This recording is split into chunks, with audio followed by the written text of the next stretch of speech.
उत्तर प्रदेश ग्रामीण आजीविका मिशन में तैनात थी। उसके बाद मेरे साथ ये हुआ है कि मैं आप लोगों को बता नहीं सकती हूँ। मुझे कल नौकरी छोड़नी पड़ी है अपनी। क्यों, क्या वजह रही ऐसी नौकरी छोड़ने? क्या किसी ने दबाव डाला, क्या किया? यहाँ डीसी राजकुमार लोधी और डीएमएम अनुराग कन्नौजी और मानवेंद्र यादव और रेडियो आईएसपी राजेंद्र कुशवाहा, इन लोगों ने मुझे इतना टॉर्चर किया कि मैं अपनी आत्महत्या तक पे आ गई हूँ। मैं अब मेरी तनख्वाह रोक दी गई, बिना रीजन के फर्जी शिकायतें लिखवाई गई। लिखा जाए तो कोई बात नहीं, सबकी सुनी जा रही है, हमारी कोई नहीं सुनता। मुझसे ना तो मुझे चेतावनी पत्र दिया गया, ना मुझसे स्पष्टीकरण मांगा गया। एक पक्ष सब चीज हुई है। वैसे महिला सशक्तिकरण पे तो ढोंग रचाए जा रहे हैं। यहाँ पे महिलाओं के साथ अत्याचार हो रहा है, महिलाओं के साथ अत्याचार हो रहा है। अब आप क्या न्याय चाहती हैं? क्या गुहार लगा रही हैं? मेरा ट्रांसफर नहीं होना चाहिए, जो मुझ पर इल्जाम लगाए खारिज करने चाहिए। जो भी इल्जाम लगाए गए हैं,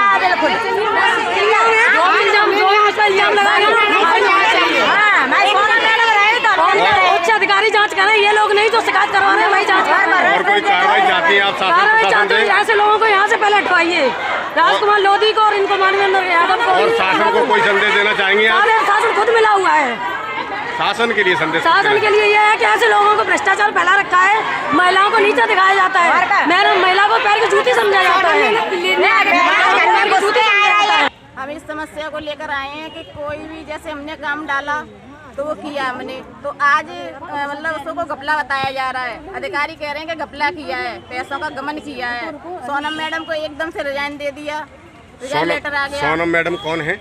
हमारी इस मिशन की प्रबंधक है जी। कौन है? मैनेजर है हमारी मिशन की। अच्छा, ब्लॉक मैनेजर है वे इस मिशन की हमारे जी। समूह की वो इनकी सहायता करती हैं, उन्हीं को हटाया जा रहा है। उन्हीं को हटाया जा रहा है। ऐसा ही चलता रहेगा तो हम कोई काम नहीं करेंगे। महिलाएं आज उनके साथ है तो कल हमारे भी साथ हैं। वो भी एक महिला है, हम भी एक महिला हैं। अगर बात ये है, अगर एतपुर ब्लॉक में काम करेंगी तो सोनम मैडम ही है।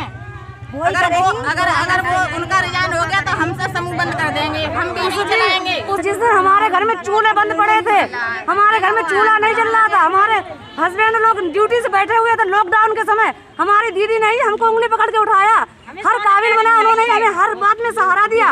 अब ये बताइए जिन्होंने हर तरह से हमको सहारा दिया उनको हम हट जाने देंगे इससे? सिर्फ 2-4 महिलाओं के कहने से अगर किसी तरह से उन्होंने कोई गमन किया तो उसकी जांच निकलवाई जाए, किसी रीजन में आ जाए, कोई तो उसका सलूशन निकलेगा। इतना सब महिलाएं इकट्ठी हुई है 2 औरतों के पीछे, मतलब 2 लेडीज हैं। वो मैडम पे गमला बता रही है कि मैडम ने गमला कर लिया, पैसा खा लिया है।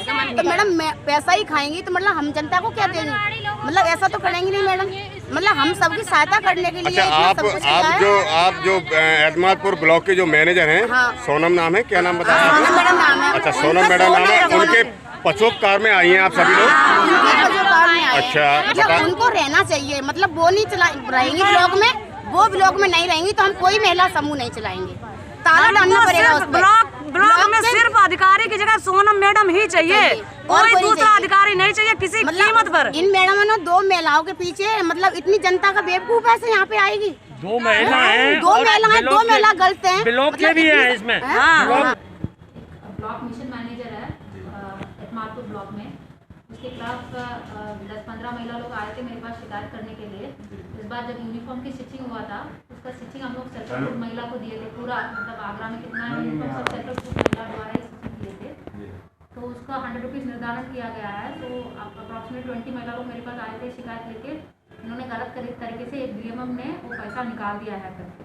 तो उसको आप लोगों ने जब जाँच किया था, जाँच में प्रिलिमिनरी जाँच में पता चला उन्होंने पैसा निकाल दिया गलत तरीके से। तो जब प्रिलिमिनरी जांच से जब पता चला और वीडियो ने कुछ लिख के दिया है उसमें बीएमएम की गलती है, तो हम लोगों ने दूसरे विभाग से मनरेगा से डीसी साहब से उसका जांच कराया। बिकॉज जांच में कोई प्रभावित नहीं होना है, इसलिए ब्लॉक एतमादपुर से उसको दूसरा ब्लॉक में हम लोगों ने ट्रांसफ़र कर लिया। सो उसको ट्रांसफ़र को लेके वो नाराज़ है और जब जाँच चल रही है जाँच से निकल के आएंगे वो गलत है और सही है।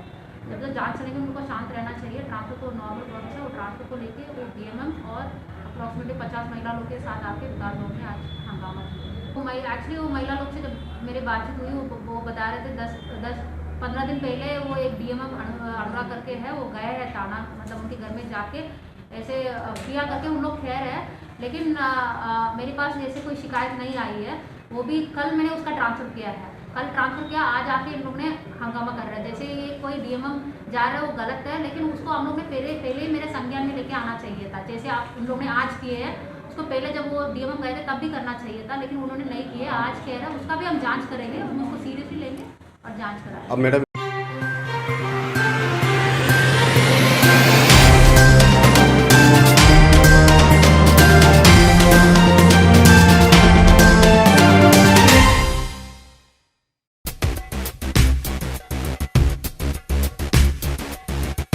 को मिला है तो इसको किस तरीके से सर तोड़ा जाएगा, क्योंकि आगरा में बतौर पुलिस कप्तान की भी पारी आपने खेली है, इसको सर तोड़ने के लिए क्या रहेगा इसमें? मैं यहाँ के जो मौजूदा पुलिसकर्मी हैं, पुलिस अधिकारी हैं, उनसे बात करूँगा और जैसा हम लोग का एक सिस्टम होता है अभिसूचना संकलन का, सर्वेलेंस का, लोगों से, जनता से सूचना इकट्ठी करने का, बहुत से लोग ऐसे होते हैं जो सूचना देना चाहते हैं बशर्ते आप पर विश्वास करते हों, तो कोशिश हम लोग यही करेंगे कि पुलिस जन विश्वास लोगों का अर्जित करें और ऐसी सूचनाएं यदि आती हैं और सही पाई जाती हैं तो इस नेक्सस को तोड़ने की भी पूरी कोशिश करें। सर, फुट पेट्रोलिंग की डायरेक्शन दिए गए थे ऊपर से और उसका एग्जीक्यूशन कहीं नज़र नहीं आता है, क्या कुछ इस संबंध में? जैसा मैंने बताया कि शासन की जो भी प्राथमिकताएं हैं वो हमारी प्राथमिकताएं हैं, एक एक करके सारी चीज़ों को देखेंगे और मुझे ये बताया गया कि यहाँ की टीम बहुत अच्छी है, बबलू साहब ने काफ़ी मेहनत की है, उनकी टीम भी अच्छी थी, तो हो सकता है वो 10-11 चीज़ों पे काम कर रहे हो, एक आध चीज़ थोड़ी सी निगलेक्ट भी हुई हो, तो ऐसा कुछ नहीं है और एज अ टीम हम सब काम करेंगे और पूरे रेंज में भी यही कोशिश रहेगी कि जो अच्छी आदतें हैं, गुड प्रैक्टिसेस हैं, वो पूरे रेंज में लागू हों। सर, खनन एक बहुत बड़ा मुद्दा रहा है और 4-5 महीने पहले पुलिसकर्मी भी इसके अंदर मारा गया था, तो क्या प्राथमिकता रही खनन को लेकर? ये सजगता काफ़ी रही है, तो इसके लगातार के ऊपर सवाल ये होता है। जैसा मैंने पहले भी बताया आपको कि जो शासन की प्राथमिकताएं हैं हमारी निश्चित रूप से प्राथमिकता है। अब थोड़ा समय मुझे लगेगा, खनन माफियाओं की सूची यहाँ देखेंगे, कौन से खनन माफिया चिन्हित किए गए हैं और किस किस तरह के माफिया यहाँ पर नामित हुए हैं, उनकी सूची निश्चित रूप से पेशी कार्यालय में होगी और उस पर क्या कार्रवाई सभी जो जनपदों के पुलिस अधीक्षकों द्वारा की जा रही है, वरिष्ठ पुलिस अधीक्षकों द्वारा, उसकी भी समीक्षा करेंगे और कोई भी इलीगल एक्टिविटी कोई कर रहा है तो उसको जायज़ तो ठहराया नहीं जाएगा, तो उस पर हम क्या कार्रवाई कर सकते हैं, क्या एविडेंसेस हमारे पास हैं, क्या और एविडेंस कलेक्ट करने हैं जिससे हम पुख्ता सबूत उनके खिलाफ लेके चलें, प्रभावी कार्रवाई करें और उससे भी प्रभावी पैरवी करेंगे कि कोर्ट में उनको राहत ना मिले।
मैं गौरव कुमार सिंह RKGM परिवार की ओर से समस्त आगरा शहरवासियों को होली एवं दौज की हार्दिक शुभकामनाएं देना चाहता हूं। और मैं आप लोगों को ये भी कहना चाहता हूं कि जो कि कोरोना है अभी थमा नहीं है, इसलिए आप समय समय पर हाथ सैनिटाइज करें और मास्क का प्रयोग करें। Happy Holi once again and play safe. मैं principal RKGM college doctor Ravi Saini समस्त स्टाफ की तरफ से होली की हार्दिक शुभकामनाएं समस्त शहरवासियों को देना चाहता हूँ। और साथ ही ये कहना चाहता हूँ जो हमारे साथ कोविड-19 चल रहा है, इसके साथ हम सभी को लड़ना है और अपने आप को 2 गज की दूरी के साथ सेफ रखें, मास्क का प्रयोग करें और अपने त्यौहार को शांतिपूर्ण ढंग से मनाएं। My name is Ruchu Gupta. I am principal of City Convent School. और मेरा बस यही है कि आपको होली की हार्दिक शुभकामनाएं हैं मेरी तरफ से और पूरे स्टाफ की तरफ से।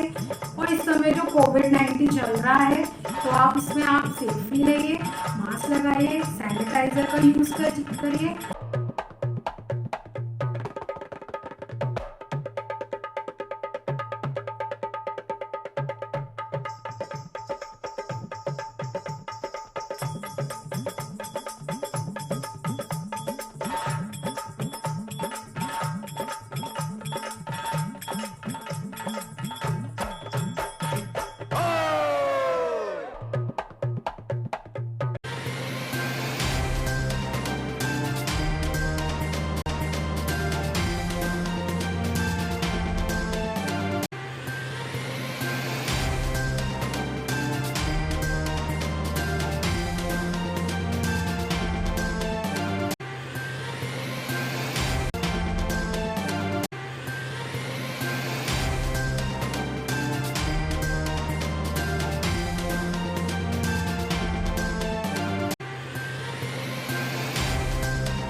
शुभकामनाएं देना चाहूँगा और यही आग्रह करना चाहूँगा कि त्यौहार के माध्यम से कि आप सभी लोग भाईचारा अपने आपस में समन्वय बनाएं और भाईचारा रखें।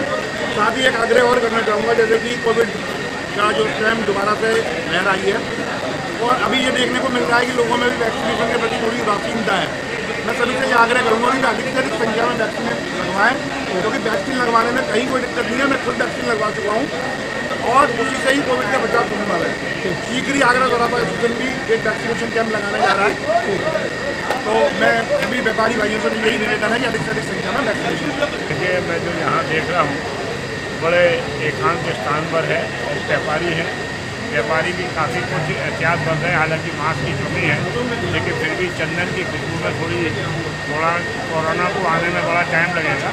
और होली मिलन समारोह प्रेम का त्यौहार है और व्यापारी लोग कहते हैं व्यापारियों को समय नहीं मिलता है, व्यापारी आनंद नहीं करते हैं, व्यापारी उत्सव नहीं मनाते हैं। ये सब इन उत्सवों को समारोह को देखने के बाद सारी बातें मिथ्या हो जाती हैं। प्रशासन और व्यापारी का जितना समय समन्वय है, मेरे ख्याल में कभी ऐसा समन्वय नहीं दिखा। होली के शुभ अवसर पर आगरा के समस्त सराफा व्यवसायियों व्यापारियों को मैं बहुत बहुत धन्यवाद देता हूँ, जिसके साथ की कोरोना की बीमारी शुरू हो गई है और सबसे ज़्यादा मार इसकी व्यापारी को उसके व्यापार पर पड़ती है, परिवार पर पड़ती है और उसके शरीर। व्यापारियों को मास्क लगाना चाहिए, सोशल डिस्टेंसिंग रखना चाहिए, अपने ग्राहकों से थोड़ी दूरी से व्यापार की बात करनी चाहिए। यदि व्यापारी के पास मास्क नहीं है तो अपनी दुकान पर मास्क लगा के रख ले ग्राहक आए तो उससे पहले मास्क दे और मास्क लगवा के तब उससे बात करें, तो इसमें व्यापारी, ग्राहक और व्यापार तीनों की सुरक्षा हो। आगरा शराब एसोसिएशन द्वारा होली मिलन समारोह का आयोजन किया गया है। यहाँ पे काफ़ी हर्षोल्लास का माहौल है। हमारे उसमें ये रंगों का त्यौहार है और हिंदू संस्कृति के अंदर इसकी अपनी अलग ही एक पहचान है।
आज जो यहाँ कार्यक्रम है वे होली मिलन समारोह के रूप में रंगोत्सव के रूप में मनाया जा रहा है। यह संस्था के सभी पदाधिकारी और सभी सदस्य लोग आपस में होली का पर्व मेल जोल से मनाएंगे।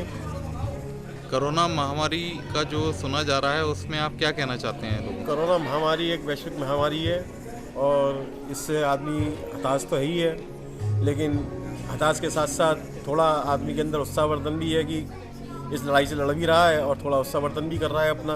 लेकिन मैं यही संदेश दूंगा कि आप इस बीमारी से बचें और जितना भी हो सके उतना इसके जो भी मतलब बचने के उपाय हैं उनको आप आपस में प्रयोग करें। जैसे मास्क है, सैनिटाइज़र है और हाथ धोने का जो है बार बार हाथ धोने का वो अपना एक उसको शेड्यूल में लाएं।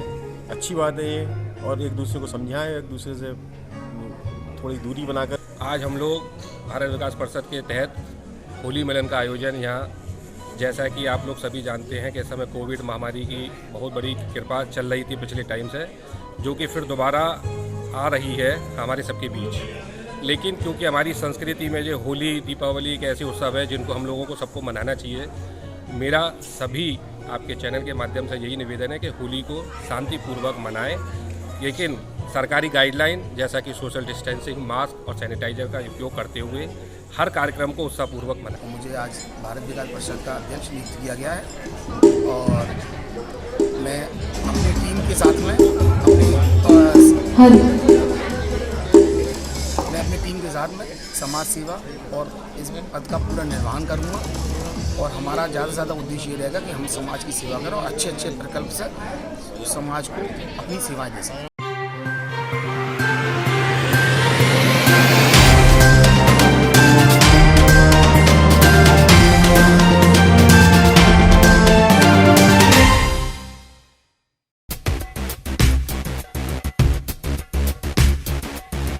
राष्ट्रीय अध्यक्ष श्री अखिलेश यादव जी ने पूरे प्रदेश में यह निर्देश दिया था अध्यक्षों को कि जिस तरीके से इस सरकार में रंगमंच के या टीवी के या फिल्म के कलाकारों की अवहेलना हो रही है, जो सरकार सिस्टम पे बात करेगा उसको मंच है और जो बात नहीं करेगा उसको रंगमंच के कलाकारों को जगह नहीं है। ये भेदभाव नीति कलाकारों के बीच में भी दरार डालने का काम इन लोगों ने किया है, सरकार ने, चाहे वो प्रदेश की, केंद्र की हो। उसी के अंतर्गत राष्ट्रीय अध्यक्ष जी ने इस वजह से इन रंगमंच के कलाकारों को बुलावा के कार्यालय पर सम्मानित करने का काम के निर्देश दिए, जो हमने समाजवादी आगरा ने करने का काम किया। मैं धन्यवाद दूंगा रंगमंच के कलाकारों को, इन बच्चों को, जो प्रस्तुति इन्होंने दी वो काबिल तारीफ थी। हम पूरे समाजवादी लोग इनका अपने दिल की गहराइयों से धन्यवाद देते हैं, जो इतने कम समय में हमारी रिक्वेस्ट को मानते हुए आज कार्यालय पर आकर आपने प्रस्तुति दी। हमारे राष्ट्रीय अध्यक्ष श्री अखिलेश यादव जी ने हमेशा कलाकारों का सम्मान किया है। बॉलीवुड से लेकर अगर जो यूपी में शूटिंग करेंगे तो 2 करोड़ सरकार में, इनको पेंशन देने का काम किया, कला को बढ़ाने का काम किया। आज राष्ट्रीय अध्यक्ष श्री अखिलेश यादव जी के आह्वान पर, क्योंकि आज विश्व रंगमंच दिवस है, तो उन्होंने आदेश दिया, निर्देश दिया कि आज हम पार्टी कार्यालय पर विश्व रंगमंच के कलाकारों को बुलाएं और उनका सम्मान करें। आज उन कलाकारों ने यहाँ पर इस कार्यालय पर आकर अपनी प्रस्तुति दी, हम लोगों ने उनका सम्मान भी किया। और इसी परिप्रेक्ष्य में ये वाली बात भी बताने की हुई है कि भाजपा सरकार में किसी भी कलाकारों को कभी कोई ऐसी सुविधा नहीं दी जा रही है जो हमारी जब पार्टी सत्ता में थी तब उनको दी जा रही थी। ये बात भी कलाकारों को बताई गई। समाजवादी पार्टी के राष्ट्रीय अध्यक्ष माननीय श्री अखिलेश यादव जी के आह्वान पर हमारे जिला कार्यालय पर एक प्रोग्राम का आयोजन किया गया, जिसमें रंगमंच के कलाकारों के सम्मान के लिए और उनके सम्मान के लिए एक गोष्ठी का आयोजन किया गया था, जिसमें कि कार्यक्रम को घेरा कार्यक्रम का नाम दिया गया था, जिसमें हम ही समाजवादी पार्टी महानगर आगरा के समस्त पदाधिकारी उपस्थित रहे। इस कार्यक्रम के माध्यम से हम जनता में ये संदेश देना चाहते हैं कि रंगमंच के कलाकारों के साथ में जो उनके उच्च भविष्य को लेकर के सरकार कोई भी प्रयास नहीं कर रही है, उस पर ध्यान दिया जाए और वर्तमान सरकार का ध्यान आकर्षित करने के लिए इस कार्यक्रम को आयोजित किया गया था। इस कार्यक्रम के माध्यम से हम सभी जनता को संदेश देना चाहते हैं, समाजवादी हमेशा रंगमंच कलाकारों का सम्मान करती थी और करती रहेगी।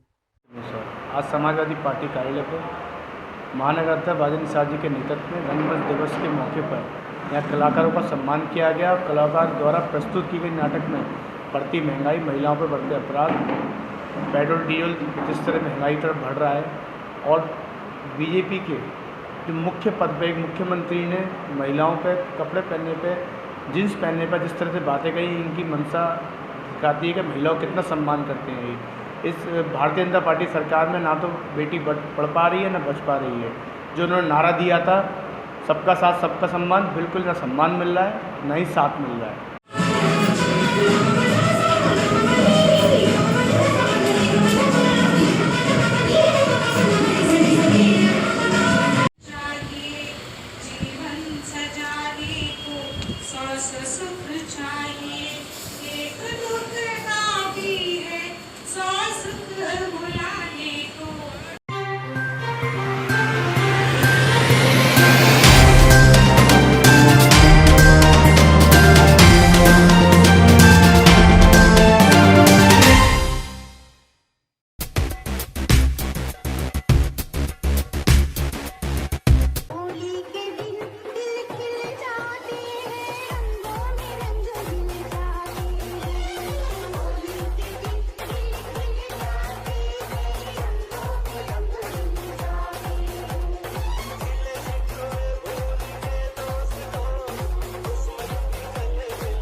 मैं गौरव कुमार सिंह RKGM परिवार की ओर से समस्त आगरा शहरवासियों को होली एवं दौज की हार्दिक शुभकामनाएं देना चाहता हूं।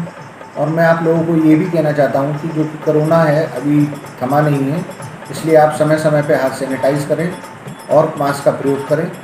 Happy Holi once again and play safe. मैं principal RKGM college doctor Ravi Saini समस्त स्टाफ की तरफ से होली की हार्दिक शुभकामनाएं समस्त शहरवासियों को देना चाहता हूँ। और साथ ही ये कहना चाहता हूँ जो हमारे साथ कोविड-19 चल रहा है, इसके साथ हम सभी को लड़ना है और अपने आप को 2 गज की दूरी के साथ सेफ रखें, मास्क का प्रयोग करें और अपने त्यौहार को शांतिपूर्ण ढंग से मनाएं। My name is Ruchu. Gupta, I am principle of city convent school और मेरा बस यही है कि आपको होली की हार्दिक शुभकामनाएं हैं मेरी तरफ से और पूरे स्टाफ की तरफ से। और इस समय जो कोविड-19 चल रहा है तो आप इसमें आप सेफ्टी रहिए, मास्क लगाइए, सैनिटाइजर का यूज़ करिए।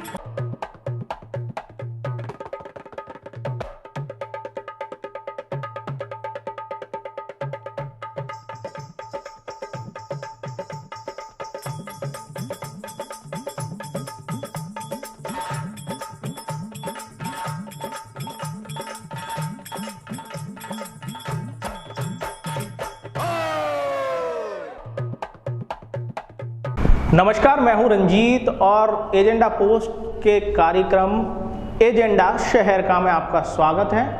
एजेंडा शहर के में आज मुद्दा क्या है? Local for vocal. आज हम स्थानीय मुद्दे को उठा रहे हैं। फिरोजाबाद जनपद का कस्बा टूंडला, वैसे तो टूंडला की पहचान टूंडला जंक्शन के रूप में होती है और अंग्रेजों का दिया हुआ ये जंक्शन मुख्य रूप से आगरा शहर का मुख्य जंक्शन हुआ करता था, जो दिल्ली से कलकत्ता तक का सफ़र जो ट्रेनें तय करती थीं और जो अधिकारी आगरा में काम करते थे वो टूंडला जंक्शन पर उतरकर आगरा शहर को जाया करते थे। टूंडला जंक्शन अपने आप में एक बड़ा जंक्शन है।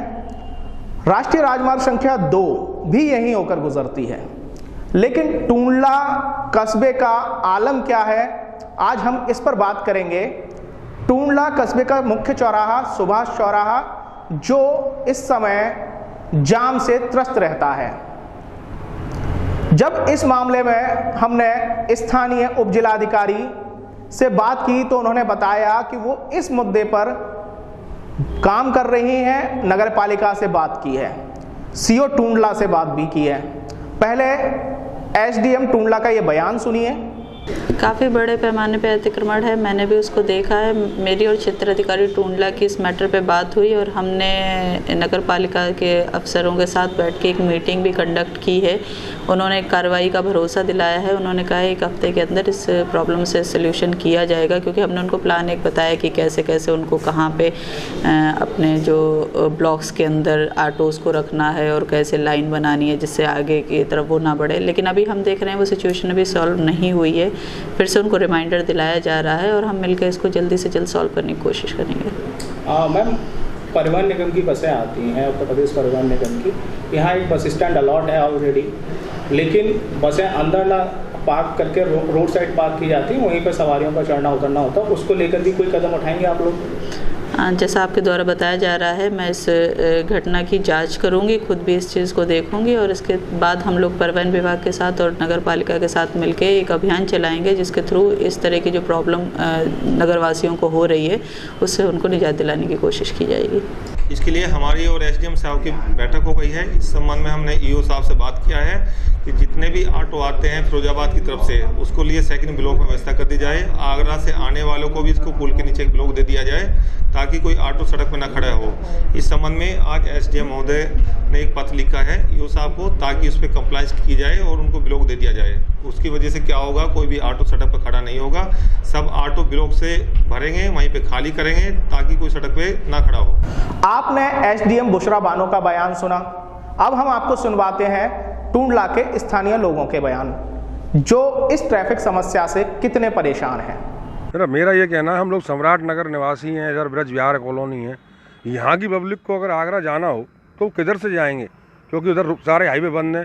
उधर से यू टर्न के लिए चौराहा जाना पड़ेगा। एक भी ब्लॉक पुल के नीचे का नहीं खुला है NHI ने, जबकि उधर साइड जाओगे फिरोजाबाद रोड तो 3 ब्लॉक खुले हुए हैं। शिव सिंह चक विधायक जी के सामने खुला हुआ है, मनोज मेडिकल के सामने खुला हुआ है, पेट्रोल पंप के सामने खुला है, पर यहाँ सारे ब्लॉक नगर पालिका ने पूरे कब्जा करा रखे हैं। किस तरह के कब्जे हैं, क्या गाड़ियाँ खड़ी हैं, पार्किंग बना रखी है, कारों की, ऑटो की, एक भी यानी ब्लॉक खाली नहीं है कि यहाँ का आदमी यहाँ से निकल जाए। नगर पालिका ने करवा रखे हैं, क्या है, कैसे पट्टे दिए हैं। यहाँ की जनता को कोई रास्ता देने की कोई नहीं है। चौराहे जाके यू टर्न लेके आएगा आदमी, क्योंकि नज़दीक हमारे ये पुल का पहला ब्लॉक पड़ता है, दूसरा ब्लॉक पड़ते हैं, तो इनकी कोई देखभाल ही नहीं है या कोई साफ़ सफाई भी नहीं है, कोई रास्ता ही नहीं हम लोगों को जाने के लिए। चौराहे का डेवलपमेंट तो हम पिछले 19 साल से सुन रहे हैं कि NHI आएगी, सड़क चौड़ी करेगी, रिंग बनाएगी, गोल चक्कर बनाएगी, सौंदर्यीकरण करेगी। कभी कहते हैं होली के बाद होगा, कभी कहते हैं दिवाली के बाद होगा। ये सारे पुलों के नीचे अतिक्रमण हो रखे हैं, इनकी साफ़ सफाई कराए। पिछले एक आध प्रशासन से शासन ने प्रयास भी किया था, पंकज वर्मा जी करके SDM आए थे, और अभी नगर को CO साहब भी काफ़ी प्रयास कर रहे हैं, मगर NHAI का रुख बड़ा ही गलत है और उन्होंने आज तक अभी इस पर ध्यान ही नहीं दिया।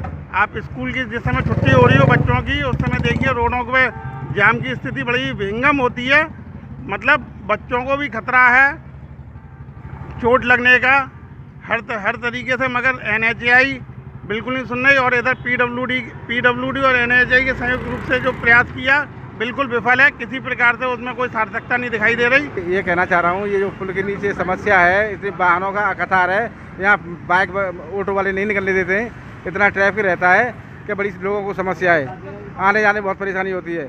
कभी कभी तो ऐसा होता है कि 10-15 मिनट खड़ा होना पड़ता है बाइक वालों को, ऑटो वाले एक दूसरे में बढ़ा देते हैं, निकलने नहीं देते हैं।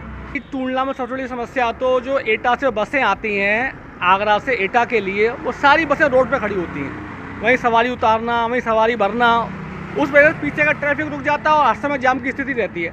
जबकि चौराहे पे बस स्टैंड होते हुए भी कोई बस स्टैंड के अंदर नहीं जाती। ये किसका फेल्योर है? टूंडला SDM का फेल्योर है या परिवहन विभाग का फेल्योर है? किसका फेल्योर है पता नहीं, लेकिन सबसे बड़ा दिक्कत बस स्टैंड में ना जाने का। और सबसे बड़ी दिक्कत क्या है, NHAI वालों ने सारे कट बंद कर रखे हैं, जिससे लोगों को एक साइड से दूसरी साइड सर्विस लेन पे आने के लिए चौराहे तक आना पड़ता है। कारण क्या है, बीच में जितने भी ब्लॉक हैं वो सारे ब्लॉक इंक्रोचमेंट कर रखे हैं, कहीं गाड़ियों ने, कहीं ठेले वालों ने, कहीं चाट पकौड़ी वालों ने, जो कुछ थोड़ी बहुत जगह भी बची है वो महानगर बस सेवाओं ने खड़ी कर रखी है। इसलिए इतनी बड़ी समस्या टूंडले के अंदर इन ब्लॉकों को लेके हैं। टूंडला का लोकल प्रशासन ने इसकी बहुत कोशिश भी की, ब्लॉक भी लगवाए, समूह को यथास्थान जगह देने का प्रयास भी किया। अभी NHAI से इनको परमिशन नहीं मिली या इनको NOC नहीं मिली, क्या चक्कर है ये पता नहीं, लेकिन ये होना बहुत ज़रूरी है। एक दो ब्लॉक तो जो कट हैं, एक तो हमारा कट जो आगरा से टूंडला के लिए आते हैं, पहला ब्लॉक है वो U-टर्न होने के लिए होना चाहिए, जैसा कि आगरा में भी है, फैजाबाद में भी है, हर जगह बना रखे, लेकिन यहाँ पे कोई व्यवस्था नहीं है। सबसे बड़ी समस्या टूंडला में जाम की है, उसके अलावा ऑटो वालों की। ऑटो वालों को भी सेपरेट ब्लॉक देना चाहिए, चाहे फैजाबाद जाने वाली सवारियाँ हों, आगरा वाली हों, आपकी एटा रोड पे पचोकरा कोटकी वाली हों, उनको सेपरेट ब्लॉक दो, जिससे चौराहे पे ऑटो ना खड़े हों और जाम की स्थिति ना हो और ट्रैफिक सुचारू रूप से चलता रहे। SDM बुसरा बानो के बाद बात की हमने क्षेत्राधिकारी देवेंद्र कुमार से। टूंडला के क्षेत्राधिकारी जो गाहे बगाए कोशिश करते हैं कि टूंडला की ट्रैफिक की समस्या को निजात दिलाई जाए। जब हमने CO टूंडला देवेंद्र कुमार से बात की तो मामला कुछ और ही निकल कर आया। CO टूंडला के मुताबिक उन्होंने कई बार अधिशासी अधिकारी नगर पालिका टूंडला को लिखा भी है और उनसे बात करने की कोशिश भी की है। CO टूंडला के मुताबिक अधिशासी अधिकारी नगर पालिका टूंडला कभी दफ्तर में नहीं मिलते या फिर बात करने की कोशिश नहीं करते, क्योंकि NH का जो फ्लाईओवर है उसके नीचे बने ब्लॉक्स को नगर पालिका ने अपनी मनमर्जी से आवंटित कर दिया है। कुछ प्राइवेट तौर पर आवंटित किए गए हैं, जो लोग बैरिकेडिंग करके बैठे हुए हैं, जिससे टूंडला के ऑटो वालों को खड़े होने की जगह नहीं मिलती। हालांकि इस पर अब SDM साहिबा का कहना है कि वो काम करना शुरू कर रही हैं और बहुत जल्द ही नगर पालिका के साथ मीटिंग करेंगी और क्षेत्राधिकारी टूंडला के साथ भी मीटिंग करेंगी। फिलहाल देखने वाली बात यह होगी कि क्या वाकई टूंडला के नक्शे को जिस तरीके से NH डेवलप करना चाहता था, चौराहा बदलना चाहता था, क्या उस पर स्थानीय प्रशासन कुछ काम कर पाएगा या फिर वही आलम ढाक के 3 पात रहेगा।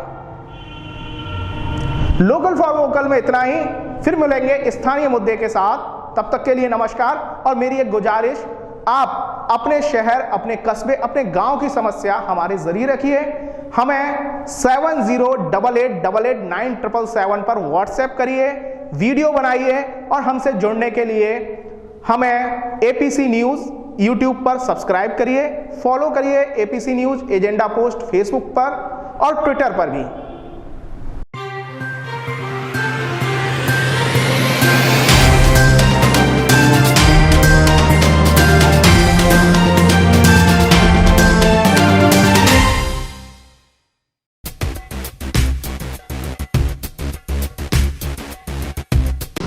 नमस्कार, मैं हूं रंजीत और आज बात करेंगे हम एजेंडा स्वच्छता का।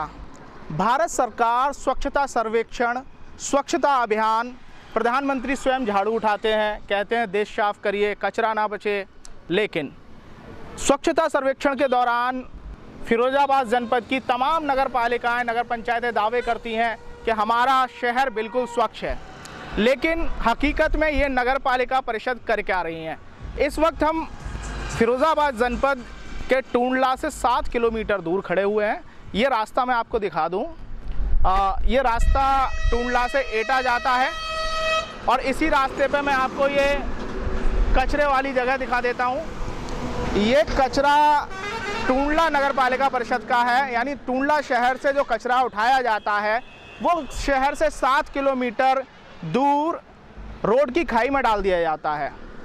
और यह एरिया, मैं बता दूं जानकारी के लिए, यह एरिया जो है, यह क्षेत्र पूरा ताज ट्रेपेजियम जोन के अंतर्गत आता है। ताज ट्रेपेजियम जोन में एनजीटी के मानक हैं। वो क्या कहते हैं? वो कहते हैं कि 55 किलोमीटर के दायरे में कोई भी प्रदूषण जनित उद्योग धंधा नहीं चलेगा।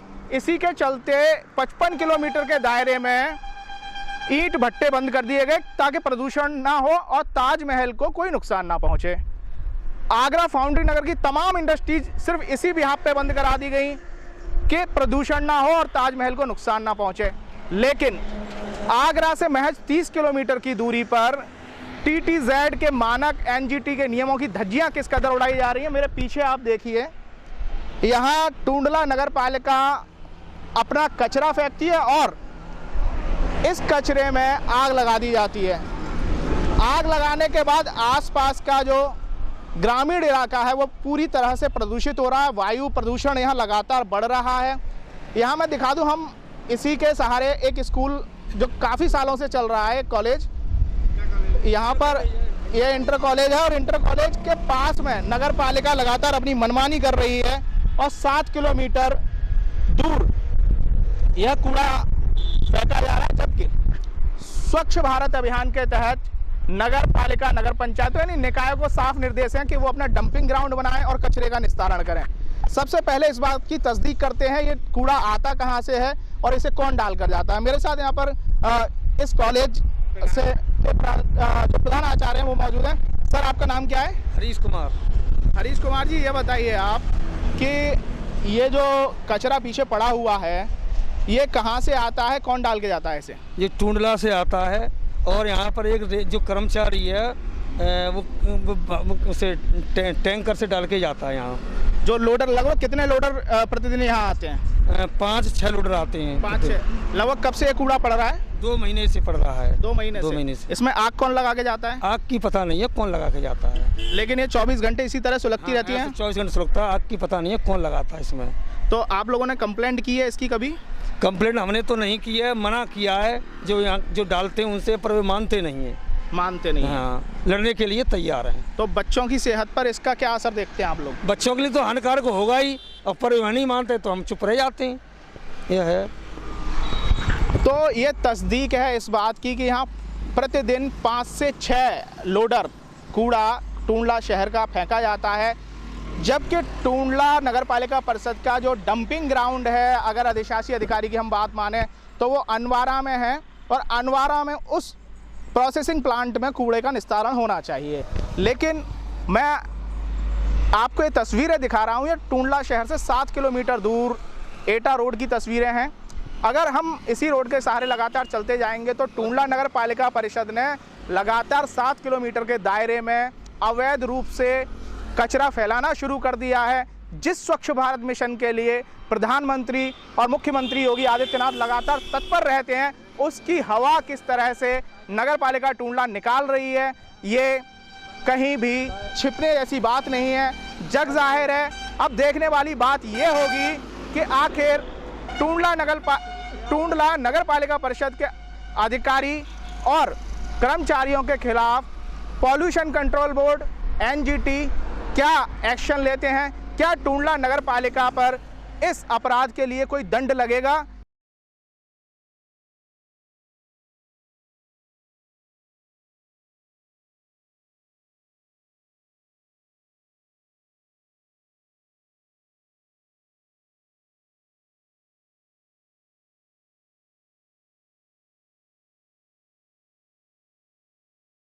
शहर में सामान्यतः 5 डंपिंग ग्राउंड हैं, जिसमें कुछ तो 2 मेन रोड पे बने हुए हैं।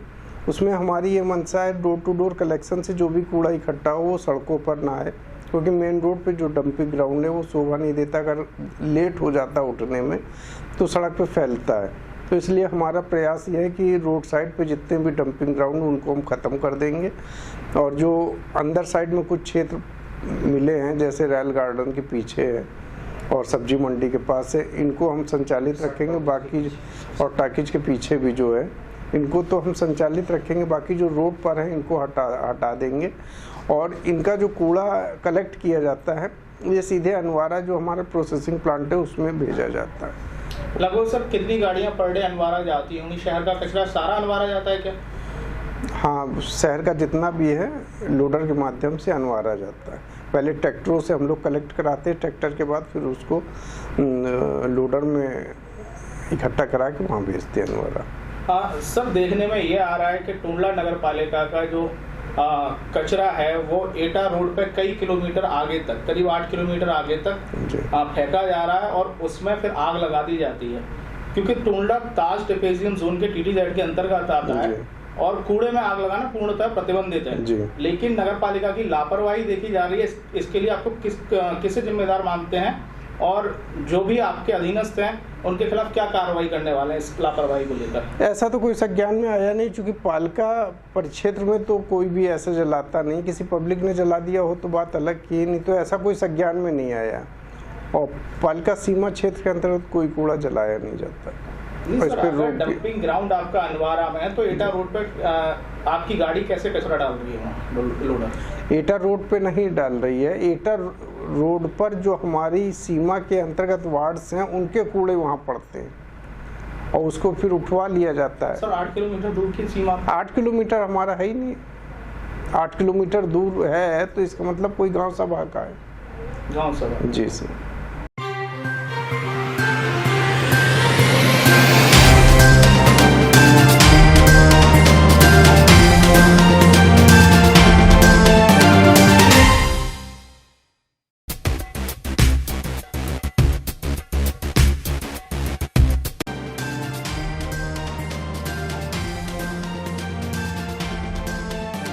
नमस्कार, हाजिर हूं आज का एजेंडा लेकर। आज का एजेंडा नहीं बल्कि एजेंडे की खबर का असर है। दरअसल एपीसी न्यूज ने फिरोजाबाद जनपद के 2 अहम मुद्दे उठाए थे और दोनों मुद्दों पर जिला प्रशासन ने संज्ञान लिया है और नगर पालिका परिषद के खिलाफ कार्रवाई की है। दरअसल हमने बीते सोमवार को एक खबर दिखाई थी जिसके तहत एनजीटी और सुप्रीम कोर्ट के आदेशों का जमकर उल्लंघन हो रहा था। टूंडला नगर पालिका परिषद खुले में अवैध रूप से कचरा फैला रही थी और उसके बाद उस कचरे में आग लगाना यह पूर्णतः प्रतिबंधित है। जब यह खबर एपीसी न्यूज ने चलाई उसके बाद जिलाधिकारी चंद्रविजय सिंह ने इस पर संज्ञान लेते हुए टूंडला नगर पालिका के अधिशासी अधिकारी के खिलाफ कारण बताओ नोटिस जारी किया है और नगर पालिका परिषद से स्पष्टीकरण मांगा है। लेकिन आप नगर पालिका परिषद का अड़ियल रवैया देखिए। जब जिलाधिकारी कार्यालय से चिट्ठी जारी हो रही थी उसी वक्त हम आपको तस्वीरें दिखा रहे हैं। मेरी दाईं तरफ आप ये तस्वीरें देख सकते हैं किस तरह टूंडला नगर पालिका परिषद का जो लोडर है, गाड़ियां हैं, वो किस तरह लगातार कूड़ा अभी भी डाल रही हैं। लेकिन आज जिलाधिकारी चंद्रविजय सिंह ने इस पर संज्ञान लेते हुए अधिशासी अधिकारी से स्पष्टीकरण मांगा है। हमने दूसरा मुद्दा टूंडला चौराहे के जाम का उठाया था। सुभाष चौराहे पर जाम की समस्या को लेकर जो मुद्दा उठाया उस पर वहां की SDM doctor Busra Bano action में आई हैं। उन्होंने नगर पालिका परिषद से इसके लिए नया डायग्राम मांगा है। इसमें ये जो पुल के नीचे ब्लॉक्स कटे हुए हैं, ब्लॉक हम लोगों ने बनाए थे, तो इसमें जो एटा रोड से गाड़ी आने वाली है तो लेफ्ट हैंड पे जो फिरोजाबाद के लिए जाते हैं उस रोड पे ब्लॉक में एक बनाएंगे स्टैंड, और जो फिरोजाबाद से गाड़ियाँ आती है उसके लिए एक ब्लॉक आवंटित करेंगे। आगरा से जो आती है उसको भी एक ब्लॉक आवंटित करेंगे। इस तरीके सभी को अलग अलग एक एक ब्लॉक आवंटित कर देंगे और साथ ही जो अन्य ब्लॉक बचेंगे उनमें जो फल मंडी वगैरह जो फल ठेले इधर उधर लगाते हैं सड़कों पर उनको आवंटित कर दिया जाएगा। जिससे सड़क पे किसी भी तरीके का कोई वाहन ना खड़ा रहे, ना कोई ठेले वाला खड़ा रहे। ऐसी व्यवस्था एसडीएम साहब की भी मंशा। सर, ऑटो वालों की बहुत बड़ी समस्या है कि उनके पास ना तो एक स्थान है चयनित जहाँ पे वो खड़ा कर सके अपना ऑटो, जिससे वो पूरे रोड साइड अतिक्रमण करके चलते हैं। क्या आपके जहन में कोई ऐसी प्लानिंग है कि ऑटो वालों को ब्लॉक आवंटित किए जाएं और फिर उन्हें एक वर्कशॉप भी कराई जाए जिससे उनके समझ में आ सके किस तरीके से काम किया जाना है? जी, तो इसके लिए हमने उनको ब्लॉक आवंटित कर दिया और सभी को ये चूँकि प्रचार के माध्यम से भी उनको बार बार गाइड करते रहेंगे कि फला ब्लॉक में ही अपने को खड़ा रखेंगे और वहीं से वो लोग अपने वाहन को संचालित करेंगे और उनको सड़क पे खड़े होने नहीं दिया जाएगा। इसके लिए पुलिस का भी सहयोग लिया जाएगा। एसडीएम के एक्शन के बाद नगर पालिका परिषद ने नया डायग्राम तैयार किया है, यानी अब कह सकते हैं कि सुभाष चौराहे का नया रूप आपको देखने को बहुत जल्द मिलेगा। एपीसी न्यूज की दोनों खबरों का असर हुआ है और चलते चलते अगर आपकी कोई भी समस्या है, आपके शहर की, आपके कस्बे की, आपके गांव की, तो आप हमें हमारे YouTube चैनल पर फॉलो करिए, सब्सक्राइब करिए और कमेंट बॉक्स में अपनी समस्या को हमें कमेंट करिए। हमारे फेसबुक पेज को फॉलो करिए और उस पर भी आप कमेंट कर अपनी समस्या दर्ज करा सकते हैं।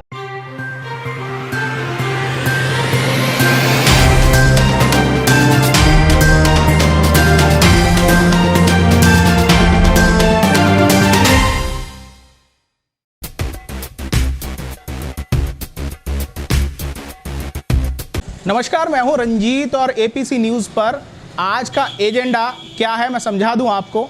एजेंडा है उपभोक्ताओं के हित का। उपभोक्ताओं की बात एजेंडा पोस्ट के साथ आज मैं लेकर आया हूं आपके लिए।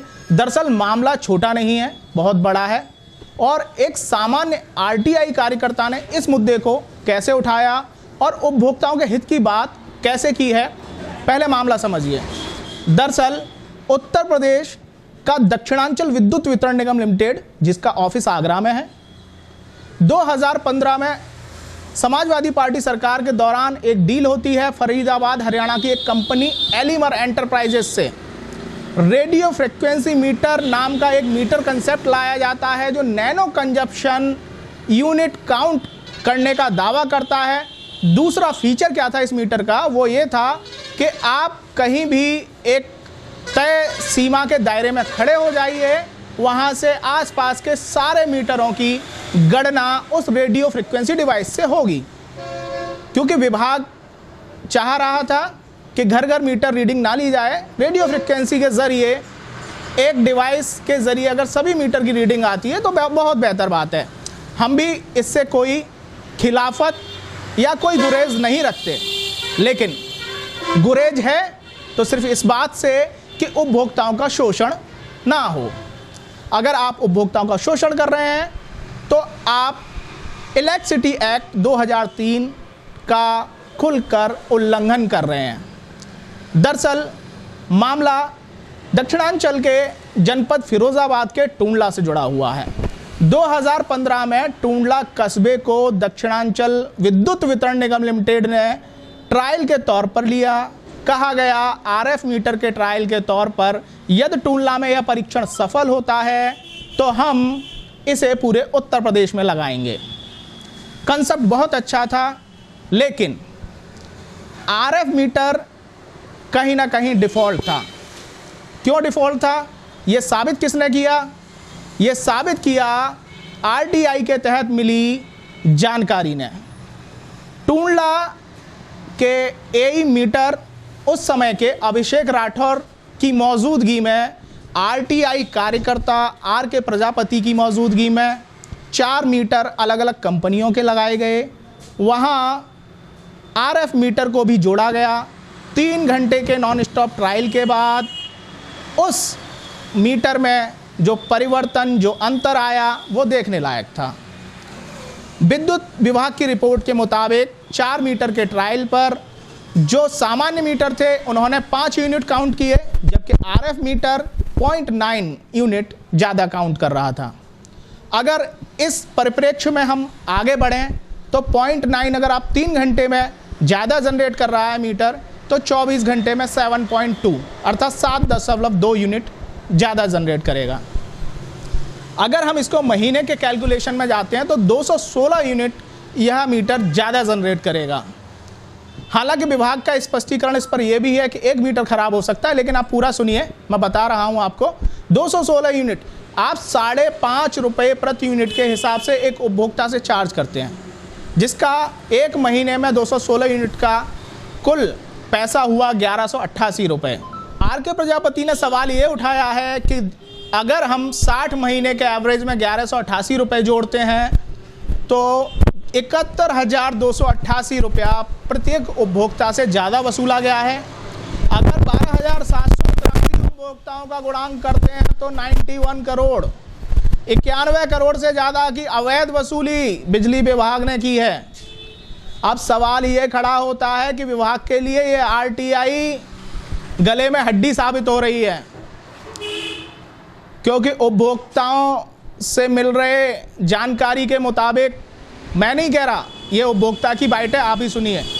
जब से मीटर लगे हैं, जब से ही ये शिकायतें हम लोगों को प्राप्त हो रही हैं। बिल हमारे पहले भी आते थे, उसके बाद बिल आने लगे, वही कंजप्शन है, लेकिन बिल बेतहाशा बढ़ रहे हैं। ये हमारी नहीं, हमारे कॉलोनी में, गली में जितने भी मीटर लगे हैं सबकी यही शिकायत है। और इस शिकायत को कई बार हमने मीटर रीडर को भी बताया है, संबंधित अधिकारी जेई वगैरह भी है, भैया क्या बात है, इतना बिल क्यों आ रहा है हमारा। जब वही कंजप्शन है, पहले हमारा 800-900 आता था, फिर 1500-1400 2,000 तक बिल आए। भाई क्या करें हम। फिर हमने जब इसको लेके अपने बहुत मित्र, घनिष्ठ मित्र हमारे आर के प्रजापति जी अहमदाबाद के, उनसे मुलाकात करी। उन्होंने बताया ऐसा क्यों हो रहा है, इन मीटरों में क्या खराबी है। तो उन्होंने बताया चलो इसको पता करते हैं, आरटीआई माध्यम से निकलवाते हैं, क्या बात है। तो उन्होंने निकलवाया तो पता चला 18% मीटर ज़्यादा तेज भाग रहा है। ये तो बहुत धोखा है टूंडला की जनता के लिए। 18% मीटर ज़्यादा तेज़ भागने पर भी इन्होंने कोई संज्ञान नहीं लिया कि इसको क्या करना है, मीटर को बदलवाना है कि पैसे वापस करने उपभोक्ता को क्या करना है। हमारी मांग तो यही है कि जो मीटर 18% ज़्यादा भाग रहा है, जो पैसा हमसे ज़्यादा लिया गया है विभाग द्वारा, या तो हमको वापस करें, वो तो करना ही पड़ेगा, और सेकेंडरी वो मीटर को हटाएं और दूसरे मीटर लगाएं, और चेक मीटर भी लगाएं। आप भी चेक करें, जब टेस्ट हुआ है, लैब टेस्ट हुआ है, तो 18% मीटर ज़्यादा भागा है, तो कुछ सत्यता तो होगी। आरटीआई से हमारे जवाब आया तो इसमें कोई ना कोई सब ऑन राइटिंग है, ओरली कुछ नहीं है, वर्बली कुछ नहीं है। इसलिए हमारी मांग तो डिपार्टमेंट से ये है, पहली बात तो हमारा जो पैसा आपने ज़्यादा लिया है वो हमको वापस किया जाए, दूसरा मीटर को हटाया जाए। आखिर कैसे बिल ज़्यादा हो गए। अब आते हैं हम एक और शख्स से आपसे मिलवाते हैं जिन्होंने ये मुद्दा उठाया 2017 में। उनका नाम है आर के प्रजापति। मैं कुछ नहीं कहूँगा, आप उन्हीं को सुनिए। देखिए 12,783 उपभोक्ताओं का मामला है, और विभाग के 1 मीटर को क्लीन चिट देने से ये साबित नहीं हो जाएगा कि सारे मीटर सही हैं, ठीक है।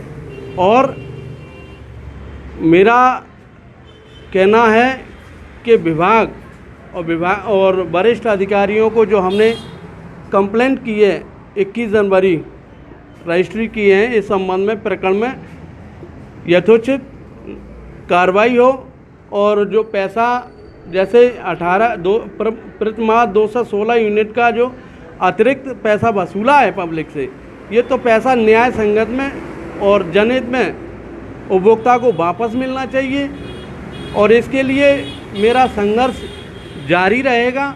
नगर से अभी भी हमारे संज्ञान में ये बातें निकल के आ रही हैं। कई उपभोक्ता ऐसे नगर से मिले हैं जिनके एक महीने में 6-6 हज़ार, 5,500 हज़ार से ऊपर और उससे थोड़ा नीचे 4,000 से ऊपर तक के मीटर जंप RF मीटर के ही मामले प्रकाश में आए हैं।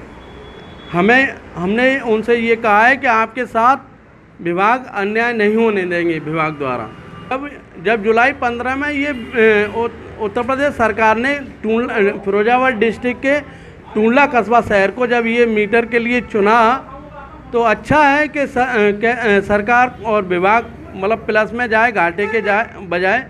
तो लेकिन ये उपभोक्ता अनभिज्ञ थे कि ये मीटर सही है या गलत है, इसकी प्रमाणता स्पष्ट नहीं हो पा रही थी। जब हमें लगा कि टूंडला नगर में RF मीटर ही नॉन RF मीटर के पिछले अकाउंटिंग में और RF मीटर इतना पर्याप्त मात्रा में और हर माह सैकड़ों हज़ारों की मात्रा में रिप्लेसमेंट हो रहा है, तब हमने इस पे संज्ञान लेकर RTI सूचना का अधिकार के तहत हमने सूचना मांगा। उसमें जो ये रिपोर्ट निकल के आई कि RF मीटर 18% फास्ट।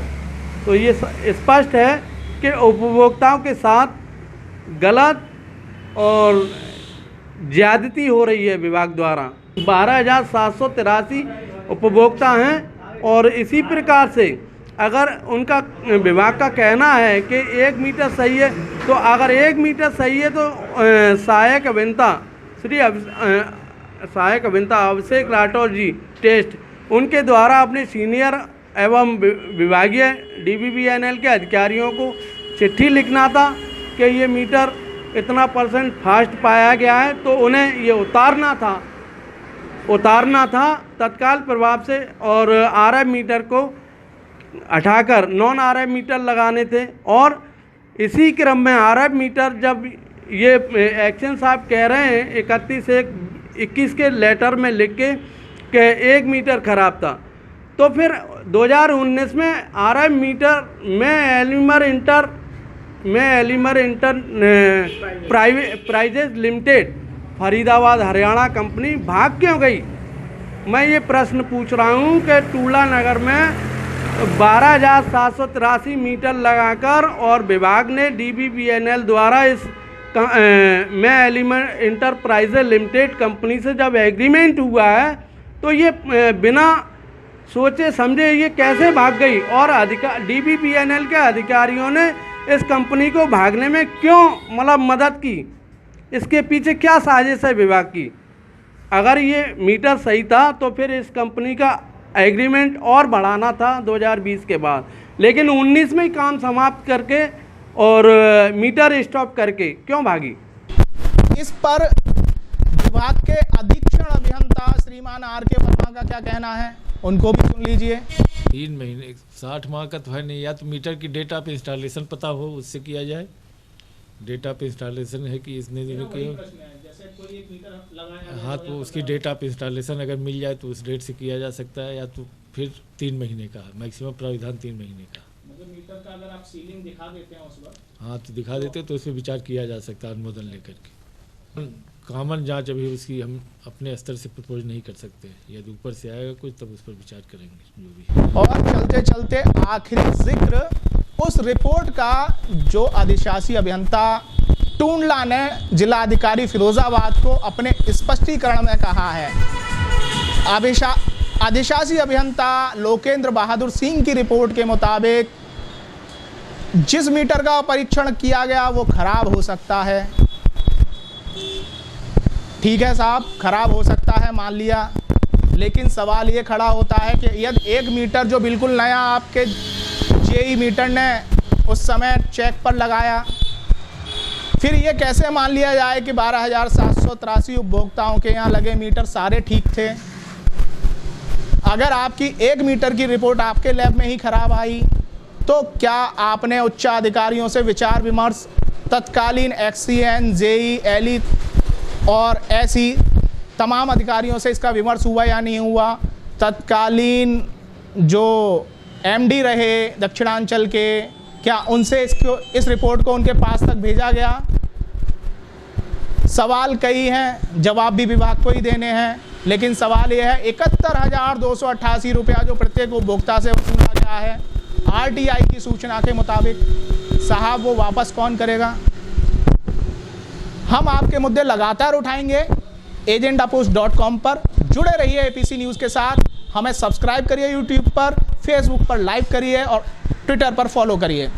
तब तक के लिए नमस्कार। मेरी एक अपील और है आपसे, यदि आपकी बिजली विभाग से जुड़ी कोई भी समस्या है, अगर आप मीटर तेज चल रहा है, आप बिजली विभाग से पीड़ित हैं, आपको नाजायज़ परेशान किया जा रहा है, तो हमें कमेंट बॉक्स में लिखें या हमें अपनी समस्या इनबॉक्स करें। कमेंट बॉक्स में आप अपना नंबर छोड़ सकते हैं और हमसे जुड़ने के लिए हमारे फेसबुक पेज को फॉलो करिए, वहां अपनी समस्या दर्ज कराइए। हम कोशिश करेंगे कि विभाग द्वारा आपकी समस्या का निस्तारण कराएं।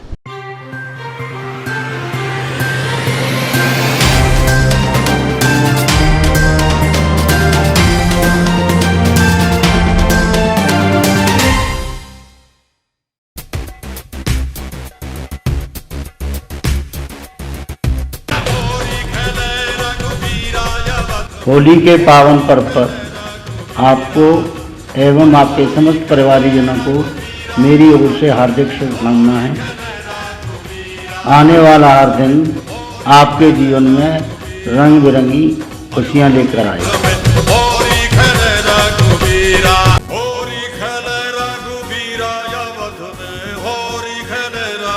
मदर इंडिया एकेडमी टूंडला की ओर से सभी देशवासियों एवं प्रदेशवासियों को होली की हार्दिक शुभकामनाएं।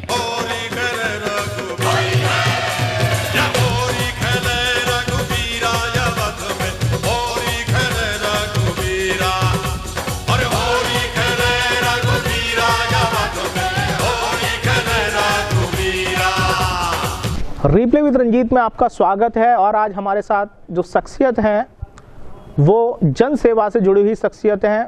एक अधिकारी बतौर लोगों की सेवा किस तरह से की जाती है, अगर वाकई एक लोक सेवक की तरह न्याय करना है तो किस तरह से किया जाता है और किस तरीके से लोक नीति और लोक मंगल की बात होती है। हम स्वागत करते हैं रिप्ले विद रंजीत में कुलकमल यादव का, जो कि अधिशासी अधिकारी हैं नगर पंचायत के। बहुत बहुत स्वागत है सर आपका इस कार्यक्रम में। मेरा सबसे पहला सवाल आपसे ये है कि अगर हम कुलकमल यादव के बारे में परिचय जानना चाहें तो कुलकमल यादव का बचपन और बर्थ प्लेस कौन सा है और बचपन कहाँ बीता, उसके बाद शिक्षा दीक्षा कहाँ हुई? रंजीत, मेरा बर्थ प्लेस घाटमपुर है, कानपुर नगर में एक तहसील है, नगर पालिका भी है। मैं अध्यापक पुत्र हूँ जी, और वहीं पिताजी की ही देखरेख में मेरी जो है प्रारंभिक शिक्षा हुई। इसके बाद सरकारी स्कूल में ही मेरी इंटर तक मैंने पढ़ाई की, पूरी की, और पढ़ाई पूरी करने के बाद मैंने भारतीय वायुसेना ज्वाइन की। 20 साल भारतीय वायुसेना को देने के बाद मैंने सिविल सर्विसेज की तैयारी की और बतौर अधिशासी अधिकारी जी मेरी पहली पोस्टिंग नगर पंचायत भरगैन हुई। मैं मानता हूं कि जिस तरह से जो है एक सेना के जवान की ज़रूरत बॉर्डर पे होती है जी, या देश की सेवा के लिए होती है, उसी तरह प्रत्येक व्यक्ति की ये भावना होनी चाहिए कि हम अपनी देश की सेवा कैसे करें, उसी सैनिक की तरह। चूँकि हमारे अंदर सैनिक का जज्बा था, मैंने नगर पंचायत भरगैन आने के बाद और नगर पंचायत अध्यक्ष के कोऑपरेटिव स्वभाव के कारण यहाँ पे कुछ नवीन चीज़ें करनी चाहिए, जिसमें हमें उनका भरपूर सहयोग मिला। मुझे कहने में बहुत गर्व है कि मेरे हर कदम पे जिला प्रशासन ने मेरा बहुत साथ दिया है। जिला प्रशासन ने इस तरह मुझे एक तरह से प्रमोट किया है जी, अच्छे कार्य करने के लिए मेरी मतलब हर जगह शाबाशी करी है, जिससे कि मैं अपने उन कार्यों को, जिन दायित्वों को मुझे पूरा करना चाहिए था, उन दायित्वों को पूरा करने पे मैं सक्षम हो पाया हूँ और वो निर्वहन कर रहा हूँ। मेरा आपसे एक सवाल ये है, क्योंकि जब हम देखते हैं कि जिस तरह से सर्विसेज में लोग आते हैं, कई लोग अपना बस समय पास करना चाहते हैं, लेकिन उसके इतर कुलकमल यादव को जब देखते हैं, क्योंकि अगर हम लोकल बॉडीज़ की बात करें, निकाय की बात करें, तो कई अधिशासी अधिकारी आए और चले गए और कई अपनी नौकरी भी कर रहे हैं, लेकिन एक सृजन करने की जो क्षमता है, क्रिएटिविटी जिसको कहते हैं, वो क्रिएटिविटी कहाँ से आती है और किस तरीके से आप उसको इम्प्लीमेंटेशन में लेके आते हैं कि इम्प्लीमेंट भी होता है और फिर उसका रिजल्ट भी सामने रखा होता है। अगर हम बात करें भरगैन की, तो एक सबसे बड़ी गौशाला, सबसे आदर्श गौशाला भरगैन में बनती है। एक वर्मी कंपोस्ट का एक प्रोजेक्ट शुरू होता है जिसको जैविक खाद कहा जाता है, और केंचुए से वो खाद बनाई जा रही है। गाय के गोबर का इस्तेमाल कैसे करना है, इतना सारा सब कुछ कैसे मंथन करते हैं और फिर उसको बिल्कुल सकारात्मक रूप में उतारते हैं। सृजन की क्षमता का तो जो स्रोत हैं वो आप लोग हैं। आप लोगों के द्वारा मिली हुई जानकारी, छोटी छोटी जानकारियों को इकट्ठा करता हूँ। मैं गौशाला को डेवलपमेंट, जब मैंने यहाँ पे ज्वाइन किया था तब आधी गौशाला हमारी बन पाई थी जी।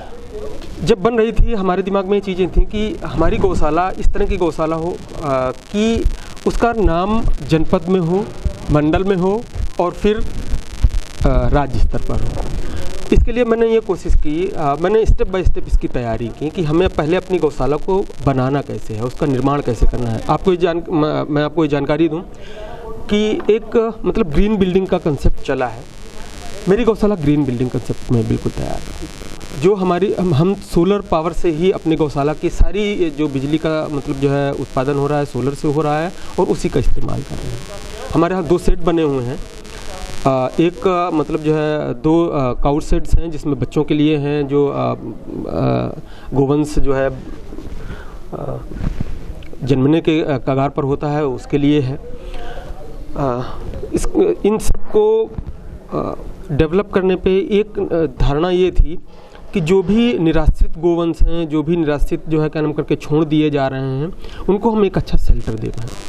सरकार की भी यही मंशा है कि जो गोवंश निराश्रित घूम रहे हैं उनको एक अच्छा शेल्टर मिल जाए। डेवलप करने के पीछे हमारा ये था कि हमारी जो गौशाला में हरियाली खूब रहे जी, पर्यावरण से जुड़ी हुई चीज़ें खूब रहें। इन सब चीज़ों में छोटी छोटी जो चीज़ें थीं, इसमें मुझे अपर जिलाधिकारी सर का, श्री योगेंद्र कुमार सर का बहुत सहयोग मिला। उन्होंने मुझे कई सारी नवीन चीज़ें करने के लिए प्रेरित किया और उन प्रेरणाओं से मैं वर्मी कंपोस्ट जैसी चीज़ को सोच पाया। मैंने सोचा तो सर ने जो है कुछ चीज़ें और सुझाई कि आपको किन किन लोगों से मिलना है, जहाँ से आपको केचुए मिल जाएं, वर्मी मिल जाएं, उनको आप जो है वो करें। जब ये पूरी एक हमने मतलब एक अपनी यूनिट तैयार कर ली, उस यूनिट को हमने तैयार करने के बाद फिर हमने जिलाधिकारी सर को जो है वो दिखाई। उन्होंने मुझे अप्रिशिएट किया और इसी का परिणाम ये था कि पिछले महीने जब कमिश्नर सर का जो है दौरा था, जो कि हमारे नोडल अधिकारी भी हैं जनपद कासगंज के, उन्होंने हमें अपना महती समय दिया। रात्रि के लगभग 9 बजे वो हमारी गौशाला को देखने आए और उन्होंने भी मतलब गौशाला की भूरी प्रशंसा की और आगे इसी तरह के कार्य की प्रेरणा के लिए हमें वो किया। और जो छोटी छोटी चीज़ें हैं, मैं इस तरह की चीज़ें डेवलप करना चाहता हूं कि हमारे नगर में जब कोई प्रवेश करे तो आपने अक्सर जो है ये महसूस किया होगा कि जब भी प्रवेश करते हैं तो दोनों तरफ कूड़े का अंबार लगा रहता है। मेरी प्राथमिकता ये है कि वो कूड़ा मतलब जो है ना, जो पहले लग चुका है उसको किसी तरह से जो है कंपोस्ट में बदल के वहाँ पे हरियाली लाई जाए और अब नवीन मतलब कूड़ा ना पड़े। वैसे भी हमारे यहाँ MRF प्रोजेक्ट आ चुका है जिसका हम बहुत जल्दी जो है क्रियान्वित करने वाले हैं।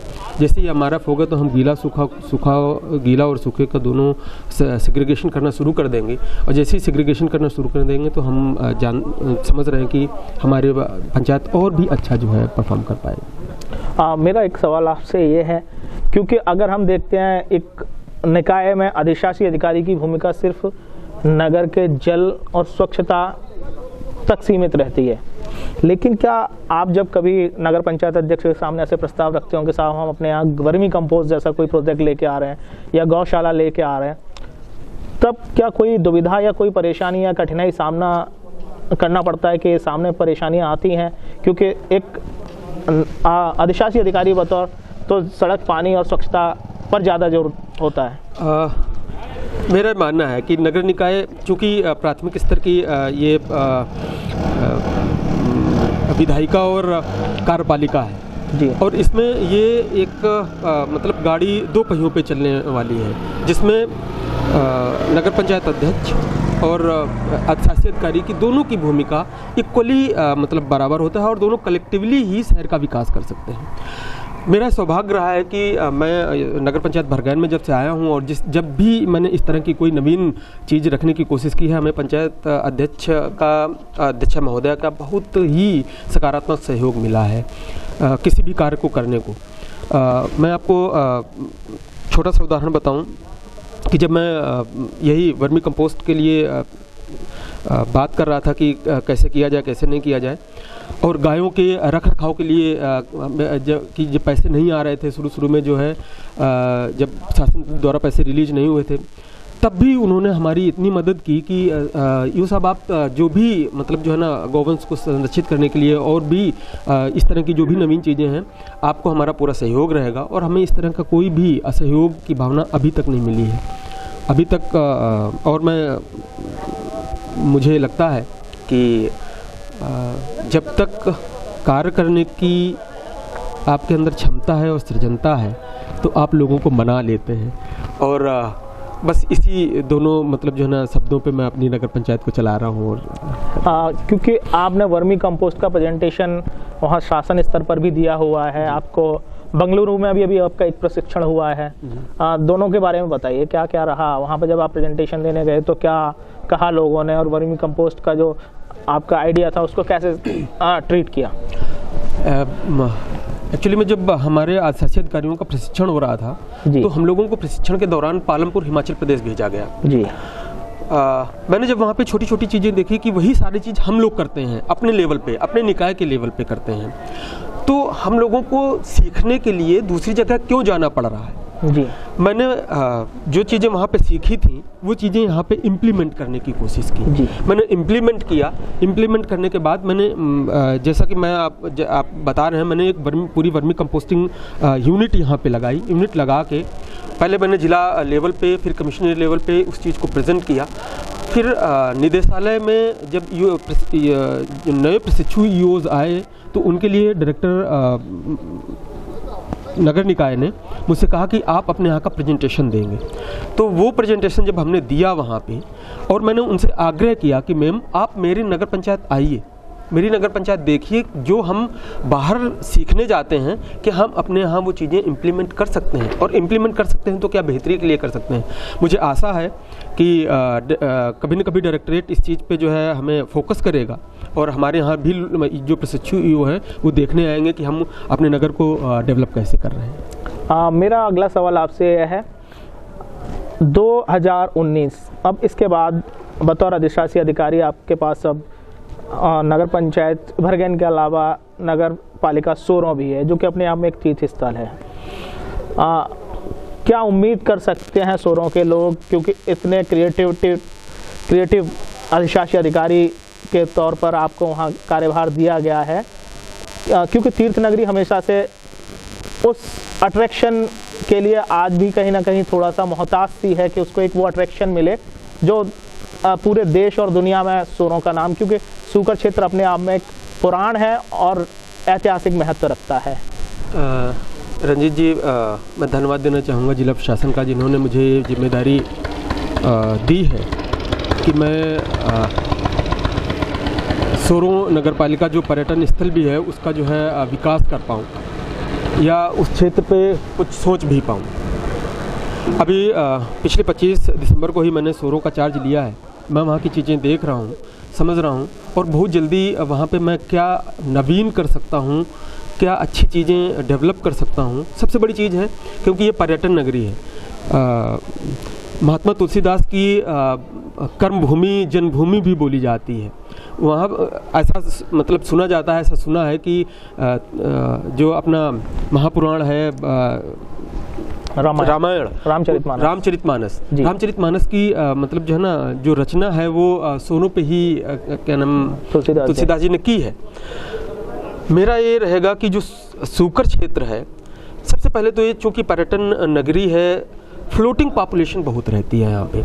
लगभग 27-28 हज़ार की हमारी पॉपुलेशन है। इसके बाद हमारे नगर में लगभग 27-28 हज़ार डेली का पॉपुलेशन, मतलब फ्लोटिंग पॉपुलेशन बना रहता है। उसके कारण साफ़ सफाई और अन्य चीज़ों पे ध्यान देने की ज़्यादा ज़रूरत है। तो हमारी पहली प्राथमिकता रहेगी कि हम नगर को साफ़ कैसे रखें। दूसरा, आपने हर की पौड़ी देखी होगी जहाँ पे लोग स्नान करने आते हैं, उस स्नान को हमें सुंदर बनाना है। अभी हमें कुछ पत्रकार बंधुओं के द्वारा ये चीज़ मेरे समझ आई हुई है कि वहाँ पे मतलब कपड़े चेंज करने के लिए कोई स्थल नहीं है। तो मेरा पहली प्राथमिकता रहेगी कि मैं महिलाओं के लिए, जो महिलाएं आती हैं मध्य प्रदेश, राजस्थान और यहाँ से, उनके कपड़े बदलने के स्थान को हम कैसे वहाँ पे बना पाएँ। और मेरा ये है कि मैं चारों तरफ पहले ये व्यवस्था कर लूँ कि उनके चेंज ओवर मतलब रूम्स बना लूँ।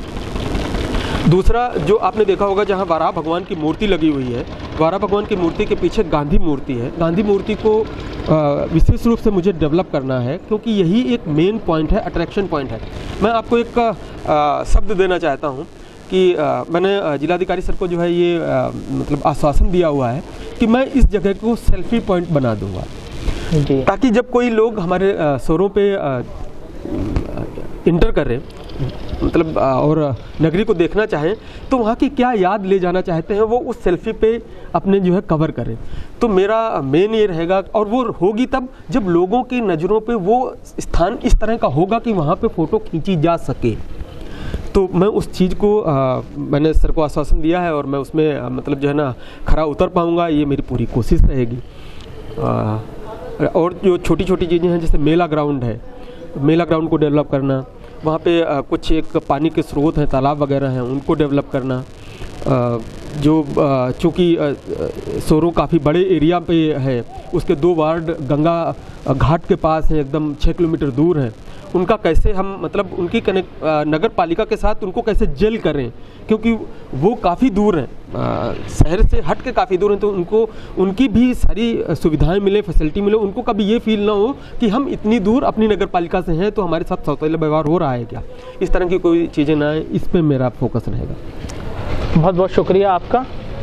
तो ये थे हमारे साथ कासगंज के कमाल के अधिशासी अधिकारी कुलकमल यादव साहब, जो समझते हैं गंगा को, क्योंकि घाटमपुर से आप ताल्लुक़ रखते हैं और कोशिश करेंगे कि जो सोरों में गंगा है उसका भी विकास हो और सोरों को एक नई दशा और दिशा मिले।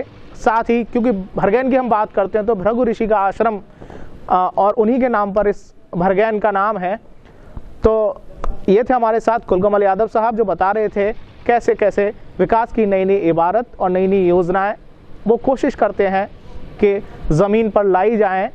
रीप्ले विद रंजीत में अभी के लिए इतना ही, फिर मिलेंगे किसी और शख्सियत के साथ, तब तक के लिए नमस्कार।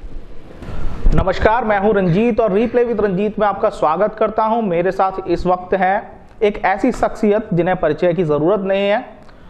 आप 2007 में उच्च शिक्षा आयोग के सदस्य भी रहे हैं और ताल्लुक़ रखते हैं उस धरती से जो अमीर खुसरो की धरती है, पटियाली।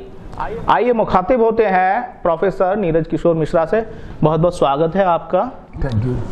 आप पटियाली चेयरमैन प्रतिनिधि भी हैं इस वक्त, और मेरा सबसे पहला सवाल आपसे ये है कि नीरज किशोर मिश्रा की बचपन की यादें पटियाली से कैसे याद करते हैं, वो बचपन जो पटियाली में आपका बीता है, और चूंकि अब आपके हाथों में पटियाली की कमान भी है, सबसे पहले बचपन से शुरुआत करना चाहेंगे। नीरज किशोर मिश्रा का परिचय क्या है, जनता जानना चाहती है आपके बारे में। मैं मूल रूप से फर्रुखाबाद जिले का निवासी था। मेरे पिता पलायन होकर पटियाली में बसे जी। मेरी प्रारंभिक शिक्षा पटियाली में हुई और उसके बाद उच्च शिक्षा के लिए मैं बाहर चला गया जी। पटियाली में मेरे पिता किसान के रूप में कार्य करते थे, रिटायर्ड चकबंदी अधिकारी थे जी। और बचपन से पटियाली में ही हम लोगों ने खेला, बड़ा हुआ, राजनीति शुरू की। मेरे बड़े भाई पंकज मिश्रा जी यहाँ सबसे पहले 1988 में चेयरमैन हुए जी, और मैं 1988 में गंजनवाड़ा पोस्ट ग्रेजुएट कॉलेज गंजनवाड़ा में अर्थशास्त्र का असिस्टेंट प्रोफेसर बना जी। अगर हम बात करें आपके बचपन की, गंजनवाड़ा, पटियाली, क्योंकि पटियाली एक ऐतिहासिक धरती है अपने आप में, अगर प्रेरणा की बात करें, राजनीतिक प्रेरणा किससे मिलती है आपको और कौन है आदर्श राजनीति में आपके हैं? देखिए, राजनीति की शुरुआत तो मेरे बड़े भाई पंकज मिश्रा जी ने की थी। मेरे परिवार में राजनीति करने वाले वो पहले व्यक्ति थे। 25 वर्ष की आयु में वो पटियाली के चेयरमैन बने और लगातार हम 25 वर्ष आज हमें होने जा रहे हैं, हम लोग 25 वर्ष से पटियाली के चेयरमैन के पद पर आसीन हैं। क्योंकि आपका लगाव और जुड़ाव कई राजनीतिक पार्टियों से रहा है। अगर राजनीतिक परिदृश्य की बात करें हम, तो ऐसी कौन सी पार्टी और ऐसे कौन से नेता हैं जो आप जिनको रोल मॉडल मानते हैं? कि क्योंकि बड़े भाई ने राजनीति की शुरुआत की, आप उनको आदर्श तो मानते हैं, लेकिन एक पॉलिटिकल आइडल सेट होता है कि भाई इस विचारधारा के साथ हमें जुड़ना है। तब नीरज मिश्रा की विचारधारा किसके साथ जाती है? हमारा परिवार, हम लोग धर्मनिरपेक्ष विचारधारा के लोग हैं जी। राजनीति की शुरुआत हमने बहुजन समाज पार्टी से की थी। 2007 में मैं बहुजन समाज पार्टी के टिकट पर सखीट विधानसभा क्षेत्र से चुनाव लड़ा था। मात्र 200 वोटों से मैं चुनाव हार गया था। उस चुनाव को हारने के बाद मुझे तत्कालीन मुख्यमंत्री बहन कुमारी मायावती जी ने उच्चतर शिक्षा सेवा आयोग इलाहाबाद का सदस्य बनाया। 2012 के चुनाव में राजनीतिक मतभिन्नता के कारण मैंने बहुजन समाज पार्टी छोड़ दी और कल्याण सिंह जी के साथ राजनीति में हाथ मिलाया और अलीगंज विधानसभा क्षेत्र से मैंने चुनाव लड़ा। 2017 के चुनाव में पुनः मैंने बसपा में वापसी की क्योंकि मेरा कल्याण सिंह जी से वायदा था कि आप भी भाजपा में नहीं जाएंगे और हम भी बसपा में नहीं जाएंगे। बाबू कल्याण सिंह जी भाजपा में पूरे वापस हो गए, वो अपने घर चले गए, मैं अपने घर बसपा में चला आया। 2017 के चुनाव में बसपा ने मुझे टिकट दिया और 3 दिन बाद मेरा टिकट काट दिया, मुझे पार्टी से निकाल दिया। उसके बाद अखिलेश जी ने बहुत सम्मान से मुझे बुलाया, मुझे पार्टी ज्वाइन कराई और पटियाली के मंच पर ये कहा कि नीरज मिश्रा हमारे बहुत पुराने मित्र हैं, हमारा कद बढ़ाया। और उस 2017 के चुनाव के बाद हम समाजवादी पार्टी के कार्यकर्ता के रूप में काम कर रहे हैं, कासगंज जनपद के जिला उपाध्यक्ष के पद पर आसीन हैं और समाजवादी पार्टी की विचारधारा को आगे बढ़ाने का काम कर रहे हैं, सपा के कार्यकर्ता के रूप में काम कर रहे हैं। अखिलेश जी हमारे रोल मॉडल हैं। आपने कहा अखिलेश जी आपके रोल मॉडल हैं, क्योंकि मैं 25 वर्ष की राजनीति का आपका अनुभव कुछ यादें साझा करेंगे। यदि हम बात करें, अब समाजवादी पार्टी में 2 विचारधाराएं हैं। एक विचारधारा शिवपाल यादव की थी जो प्रगतिशील समाजवादी पार्टी के रूप में स्थापित हो गई है। अब एक विचारधारा मुलायम सिंह की बची हुई है। नेताजी संरक्षक हैं पार्टी। क्या मानते हैं आप, जो कुछ हुआ पार्टी के भीतर, अब 2022 की जो रणनीति है, परिवार के विवाद में मैं जाना नहीं चाहूँगा, लेकिन बतौर जिला उपाध्यक्ष आप कैसे देखते हैं, किस तरीके से संगठित करेंगे संगठन को, क्योंकि कहीं ना कहीं जो चोट शिवपाल यादव की तरफ से आई है उसने बिखराव जरूर किया है समाजवादी पार्टी में। देखिए, समाजवादी पार्टी एक ऐसी विचारधारा है जो गंगा की तरफ बह रही है। गंगा जब बहती है तो उसमें किनारे किनारे छोटी छोटी पानी की नालियां बहना शुरू हो जाती हैं। तो समाजवादी पार्टी तो मुलायम सिंह जी की पार्टी है, अखिलेश जी उसके उत्तराधिकारी बने, प्रदेश के मुख्यमंत्री बने। शिवपाल सिंह जी का मैं नाम नहीं लूंगा, मेरे लिए सम्मानित है, लेकिन कोई व्यक्ति अपने निजी कारणों से नाराज होकर अगर पार्टी से दूर चला जाता है तो इससे पार्टी की मुख्य धारा पर कोई प्रभाव नहीं पड़ता है। मैंने सवाल आपसे किया, 2022 आपके सामने है, 2019 में इस वक्त हम खड़े हुए हैं, 3 साल हैं आपके पास। संगठन को किस तरह से मजबूत करने की कोशिश कर रहे हैं कि समाजवादी पार्टी 2022 में सत्ता में वापसी, क्योंकि मैंने आपके जिला अध्यक्ष का भी इंटरव्यू किया था, उन्होंने कहा 2022 के लिए हम बिल्कुल तैयार हैं और वापसी करेंगे। नीरज मिश्रा के पास कौन सी प्लानिंग है जो जनपद में, क्योंकि कांग्रेस भी कहीं ना कहीं समानांतर तौर पर अगर देखा जाए पैरेलल चल रही है और ज़मीनी काम कर रही है, तो मुस्लिम वोटर्स जो हमेशा से माना जाता रहा समाजवादी पार्टी के साथ, कांग्रेस के बाद वो समाजवादी पार्टी के साथ जुड़ा, लेकिन अब क्या मुस्लिम बटेगा, क्योंकि राम मंदिर जैसा मुद्दा सुप्रीम कोर्ट ने फैसला दे दिया है और मैं मानता हूं कि हिंदू एक मंच पे होगा, तब हिंदू वर्सेस मुसलमान का जो चुनाव इन राजनीतिक परिस्थितियों में है, तब समाजवादी, क्योंकि अगर हम बात करें कासगंज के परिदृश्य की, तो पटियाली की बात करें तो 2017 में जो चुनाव हुआ वो भारतीय जनता पार्टी के पक्ष में गया, लेकिन 2012 की बात करते हैं तो समाजवादी पार्टी यहाँ से जीत कर जाती है। तब नीरज मिश्रा के सामने कौन कौन सी चुनौतियाँ हैं, क्योंकि जातिगत और धर्म के आधार पर दोनों राजनीति सधी हुई है यहाँ पर। समाजवादी पार्टी कभी जाति की और धर्म की राजनीति नहीं करती जी। जाति और धर्म की राजनीति करने का ठेका पूरे देश में केवल भारतीय जनता पार्टी के पास है जी। हम लोग सवर्ण से लेकर दलित तक सभी वर्गों को साथ लेकर चलने की बात करते हैं। भारत एक धर्मनिरपेक्ष राष्ट्र है, इसलिए हम हिंदू और मुसलमान जैसी कोई भी बात अपने मन में नहीं लाते। न पार्टी की नीतियों में कभी आपको हिंदू मुसलमान जैसी भावनाएं प्रदर्शित की जाएंगी। आपको कभी दृष्टिगत नहीं होगा कि हमारी पार्टी धर्म और जात की बात करती है। हम लोग सबको साथ लेकर चलते हैं और ख़ास तौर से हम लोग गरीब, किसान, मजदूर जी। और जो दबे कुचले लोग हैं इनको उठाने की बात करते हैं। यही समाजवाद है। राम मनोहर लोहिया जी ने कहा था, जब तक अंतिम व्यक्ति को जी सरकार की नीतियों को लाभ न मिले तब तक समाजवाद अपूर्ण कहलाएगा। तो हम लोग सबको साथ लेकर चलने की बात करते हैं। सारी जात और सारे धर्म के लोग हमारे साथ हैं। जहाँ तक आपने 2012 और 2017 की बात कही, तो मैं आपको याद दिलाना चाहूँगा कि 2019 में जी जो लोकसभा का चुनाव हुआ था उसमें पटियाली विधानसभा सीट पर जी हम भारी रहे थे। अब जब हम मौजूदा हालात में बात करते हैं, आप समाजवादी पार्टी से ताल्लुक़ रखते हैं, फिलहाल नगर पंचायत की कमान भी आपके पास है, बतौर अध्यक्ष भी काम कर रहे हैं। केंद्र सरकार कहती है स्वच्छ भारत मिशन जैसी योजनाएं हैं, प्रदेश सरकार की अपनी योजनाएं हैं। क्या विचारधारा का कोई फ़र्क महसूस होता है और किस तरीके से समायोजन करके चल रहे हैं, किस तरीके से काम कर पा रहे हैं यहाँ पर? देखिए, पंचायत अध्यक्ष के पद पर मेरी पत्नी आसीन है। आप प्रतिनिधि तो हैं ही। सरकार की योजनाओं को, जो जन कल्याणकारी योजनाएं हैं जी, उन्हें हम बहुत ही चढ़ बढ़कर लागू कर रहे हैं अपना नगर में जी। सफाई के मामले में पटियाली की छवि बनी हुई है पूरे जनपद में। प्रकाश व्यवस्था में पटियाली की तारीफ पूरे जनपद में की जाती है जी। सरकार की योजनाओं का हम लोग पूरा गरीब लोगों को लाभ दे रहे हैं जी। बात कस्बे के कल्याण की है, इसमें राजनीति हावी नहीं होती। इसमें ऐसा नहीं है कि समाजवादी पार्टी के लोग हैं या भारतीय जनता पार्टी के लोग हैं।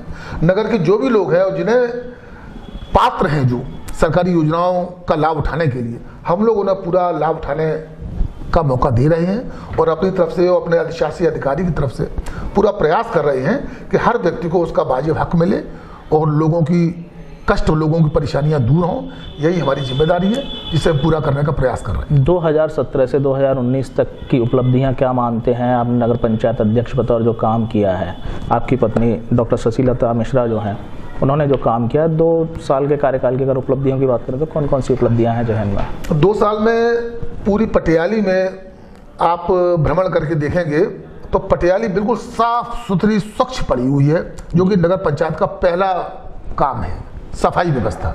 सफाई में हमने अपने को इस तरह प्रोजेक्ट किया है कि हमारे जिले के जो प्रभारी अधिकारी हैं, जो जिले के अधिकारी हैं जी, जल अधिकारी, अपर जल अधिकारी लोग, ये भी खुश होते हैं पटियाली की सफाई व्यवस्था से। तो हमने 2 साल में सफाई पे बहुत जोर दिया है और पटियाली का हर व्यक्ति ये महसूस करता है कि हाँ, पटियाली सफाई के मामले में बहुत अव्वल है।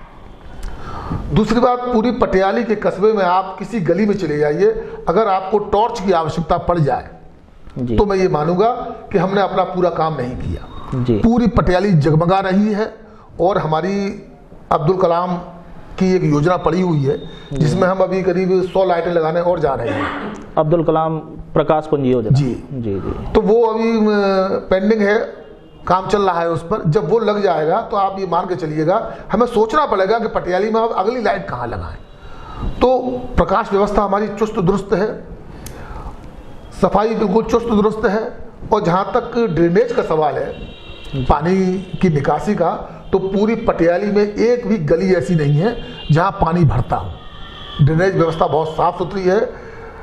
अगली बात, अभी बरसात का मौसम निकल के गया है तो मैं आपको बता दूं कि पटियाली ऐसा कस्बा रहा है जिसमें प्रतिदिन नाली में और सड़क पर मच्छरों को मारने की दवाई का छिड़काव युद्ध स्तर पर किया गया और ये प्रयास किया गया चेयरमैन साहब की तरफ से और अधिशासी अधिकारी की तरफ से कि एक भी मरीज पटियाली में डेंगू का कस्बे में न मिले जिससे नगर पंचायत की छवि खराब हो जाए, और हम लोग उस उद्देश्य को पाने में सफल रहे। 2019 से 22 तक 3 साल का कार्यकाल है आपका।